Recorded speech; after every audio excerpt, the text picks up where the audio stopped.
नमस्कार। आज हम एक दिलचस्प स्रोत पर बात कर रहे हैं। शीर्षक है श्री यंत्र, समृद्धि और सकारात्मकता का रहस्य।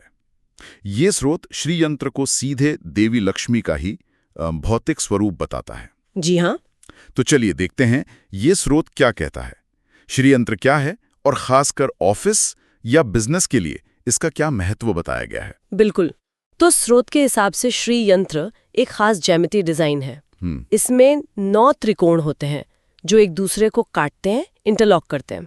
9 त्रिकोण, अच्छा। हाँ, इनमें से कुछ ऊपर की तरफ इशारा करते हैं, जिन्हें स्रोत कहता है कि वो शिव ऊर्जा के प्रतीक हैं। और कुछ नीचे की ओर? नीचे वाले शक्ति ऊर्जा। जी, शक्ति ऊर्जा। और माना यह जाता है कि ये जो कॉम्बिनेशन है ना, शिव और शक्ति का, ये ब्रह्मांड की सकारात्मक ऊर्जा को अपनी ओर खींचता है। स्रोत तो इसे मतलब बड़ी उपमाएं देता है। लक्ष्मी का कवच, समृद्धि का द्वार, यहां तक कि सफलता की कुंजी। लक्ष्मी का कवच, ये तो काफी शक्तिशाली दावा है। अच्छा, स्रोत में एक उदाहरण भी दिया गया है ना, किसी व्यापारी का। हाँ, एक व्यापारी की कहानी है। वो काफी परेशान था, मतलब मेहनत तो बहुत कर रहा था, लेकिन उसके बिजनेस में कुछ बरकत नहीं हो रही थी, बढ़ नहीं रहा था काम। ऐसा होता है कई बार। जी, तो फिर उसे किसी पंडित जी ने सलाह दी और उसने फिर पूरे विश्वास के साथ, पूरी श्रद्धा से अपने ऑफिस में श्री यंत्र स्थापित किया। और सिर्फ रखा नहीं, बल्कि रोज पूजा भी की, जैसे दीपक जलाना। हाँ, रोज दीपक जलाना, फूल चढ़ाना और हर शुक्रवार को लक्ष्मी स्तोत्र का पाठ करना भी शुरू किया। ये सब स्रोत बताता है। और नतीजा? स्रोत क्या कहता है? कुछ असर हुआ? स्रोत तो कहता है कि असर काफी तेजी से और बड़ा हुआ। करीब 3 महीने में ही उसकी दुकान में रौनक लौट आई, ग्राहक बढ़ने लगे और उसका अपना कॉन्फिडेंस भी वापस आ गया। 3 महीने? ये तो काफी तेज परिणाम बताया गया है। हाँ, ये कहानी एक तरह से स्रोत के दावों को बल देती है कि श्री यंत्र से कई फायदे हो सकते हैं। क्या क्या फायदे गिनाए स्रोत ने? सिर्फ बिजनेस में बढ़ोतरी? नहीं, सिर्फ वो नहीं, लिस्ट है पूरी। व्यापार में लाभ और बरकत तो है ही, ऑफिस में एक पॉजिटिव माहौल बनना। अच्छा, माहौल पे भी असर? जी, आपसी झगड़े या विवाद कम होना, दरिद्रता दूर होना और यहाँ तक कि मानसिक तनाव में कमी आना भी शामिल है। मानसिक तनाव भी? ये तो दिलचस्प है। मतलब सिर्फ पैसे से जुड़ा नहीं है ये? नहीं, बिल्कुल नहीं। स्रोत इसे एकाग्रता बढ़ाने और बेहतर निर्णय लेने की क्षमता से भी जोड़ता है। और एक और बात थी शायद, नकारात्मक ऊर्जा से बचाओ। हाँ, नकारात्मक ऊर्जा और ईर्ष्या, मतलब जलन वगैरह से भी सुरक्षा मिलती है, ऐसा स्रोत का मानना है। तो एक तरह से ये चौतरफा सुरक्षा और उन्नति का प्रतीक बताया गया है। तो अगर कोई इसे स्थापित करना चाहे अपने ऑफिस या दुकान में, तो क्या स्रोत इसका कोई तरीका बताता है? कोई खास विधि? हाँ, बिल्कुल। एक सरल विधि बताई गई है, ज्यादा मुश्किल नहीं है। ओके। शुभ दिन बताया है शुक्रवार या फिर दिवाली का दिन। ठीक है। और जगह ऑफिस में जो मेन डेस्क है या जहां तिजोरी रखते हैं उसके पास। दिशा बताई है पूर्व या उत्तर पूर्व, इसे शुभ माना गया है। पूर्व या उत्तर पूर्व, ठीक है। और प्रक्रिया क्या है? प्रक्रिया भी सीधी है।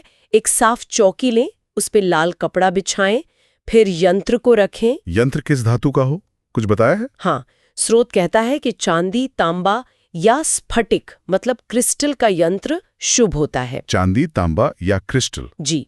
फिर उस पे गंगाजल छिड़कें, फूल चढ़ाएं, चावल अखंडित चावल, मतलब टूटे ना हो, और कोई पीली मिठाई अर्पित करें। अच्छा, पूजा सामग्री भी विशेष है? हाँ, और इसके बाद एक खास मंत्र है, ओम श्रीम ह्रीम श्रीम कमले कमलालये प्रसीद प्रसीद, ओम श्रीम ह्रीम श्रीम महालक्ष्म्यै नमः। इस मंत्र का 108 बार जाप करने को कहा गया है। 108 बार? ठीक है। और इसके बाद? इसके बाद रोज घी का दीपक जलाना है और यंत्र की 3 बार परिक्रमा करनी है। रोज? ये रोज का नियम है। जी, स्रोत के अनुसार ये रोज करना है। ये तो काफी विस्तृत प्रक्रिया लगती है, पूजा पाठ, मंत्र जाप, सब कुछ है। लेकिन क्या स्रोत सिर्फ इन्हीं बाहरी चीजों पर, मतलब कर्मकांड पर ही जोर देता है, या कुछ और भी है? नहीं, यहीं पर बात गहरी होती है। स्रोत इस बात पर बहुत जोर देता है कि श्री यंत्र सिर्फ मतलब धातु का एक टुकड़ा नहीं है। अच्छा। हाँ, ये एक शक्ति है जो आपकी श्रद्धा और आपके विश्वास से जागृत होती है, सक्रिय होती है। मतलब इंटेंशन बहुत जरूरी है। बिल्कुल। स्रोत साफ कहता है कि यंत्र की पूजा तो ठीक है, लेकिन उसके साथ साथ अपने विचारों को और अपने कर्मों को भी सच्चा और शुद्ध रखना बहुत जरूरी है। अच्छा, तो ये सिर्फ बाहरी उपाय नहीं है, अंदर की शुद्धि भी चाहिए। एकदम। स्रोत के अनुसार देवी लक्ष्मी का वास वहीं होता है जहां ईमानदारी हो, कड़ी मेहनत हो और सोच पॉजिटिव हो। एक बहुत अच्छी लाइन कही गई है स्रोत में, धन से पहले मन को सजाना जरूरी है। धन से पहले मन को सजाना, वाह, ये तो बहुत महत्वपूर्ण बात है। जी, मतलब बाहरी प्रतीक तभी काम करेगा जब आपका आचरण, आपकी नीयत सही हो। तो अगर हम सार निकालें तो ये स्रोत श्री यंत्र को समृद्धि और सकारात्मकता के लिए एक शक्तिशाली प्रतीक तो मानता है। हाँ, मानता है। लेकिन साथ ही ये भी कहता है कि इसकी असली ताकत व्यक्ति की अपनी श्रद्धा, उसके विचारों की शुद्धता और उसके कर्मों पर निर्भर करती है। सिर्फ यंत्र रख लेना काफी नहीं है। बिल्कुल सही। ये सिर्फ एक टूल है शायद, लेकिन उसे चलाने वाला मतलब साधक, उसकी मनस्थिति बहुत अहम है। तो ये हमें एक सोचने वाले बिंदु पर लाता है। जी।